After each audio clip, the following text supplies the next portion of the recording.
Badan Pengawas Pemilu Bawaslu Kota Batu menghimbau agar partai politik, peserta pemilu beserta tim kampanye dan jajarannya untuk mematuhi aturan kampanye yang berlaku. Salah satunya para peserta pemilu harus mengurus surat tanda terima pemberitahuan kampanye atau STTPK. Keberadaan STTPK itu untuk menghindari adanya bentrok saat kampanye. Jika tidak memiliki STTPK, maka aksi kampanye bisa dihentikan atau dibubarkan. Di Kota Batu hingga saat ini ada satu temuan peserta pemilu tidak mengurus STTPK yang saat hendak kampanye.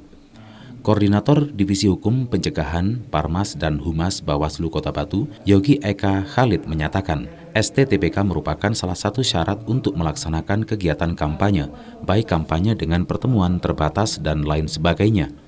Menurutnya, STTPK wajib diurus oleh para pelaksana kampanye, termasuk petugas kampanye maupun parpol peserta pemilu. Sehingga dengan diterbitkannya, STTPK akan menjadi semacam inventarisasi dan identifikasi kegiatan kampanye.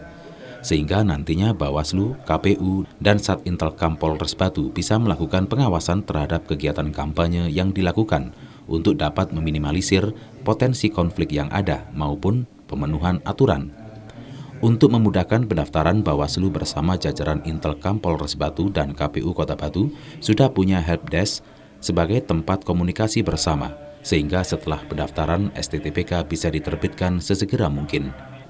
Ketika telah terdaftar sebagai pelaksana kampanye dari STTPK tersebut, Bawaslu akan menerbitkan surat himbauan apa yang boleh dilakukan dan apa yang tidak boleh dilakukan. Bawaslu Kota Batu mencatat dalam 2 minggu masa kampanye ada 4 kegiatan kampanye yang telah mengurus dan terbit STTPK-nya. Bawaslu khawatir apabila tidak ada STTPK, kemudian tidak ada pengawasan, bisa menyebabkan terjadinya konflik.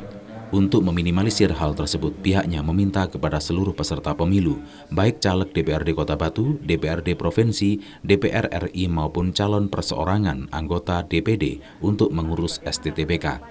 Lebih lanjut, Yogi juga menyampaikan jika peraturan kampanye saat ini juga sudah cukup longgar. Contohnya seperti kampanye dengan menggelar jalan sehat maupun bakti sosial sudah diperbolehkan.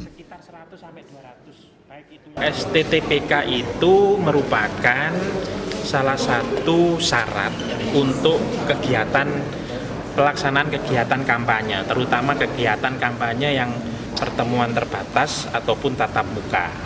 Itu wajib, nanti termasuk juga rapat umum yang dimulai 21 Januari. Nah, itu wajib dilakukan oleh para pelaksana kampanye, termasuk petugas kampanye, maupun partai politik peserta pemilu untuk melakukan pengurusan STTPK. Ya, pengurusan STTPK, sehingga kenapa STTPK ini nanti akan menjadi semacam inventarisasi kegiatan, semacam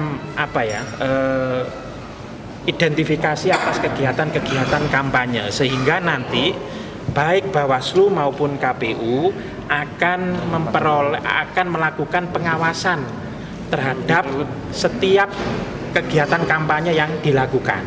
Nah, maka sekali lagi agar terdeteksi, meminimalisir potensi konflik yang ada, ya kan, konflik horizontal maupun pemenuhan aturan, sekali lagi STTPK tolong disampaikan. Dari Kota Batu, Akbar ATV melaporkan.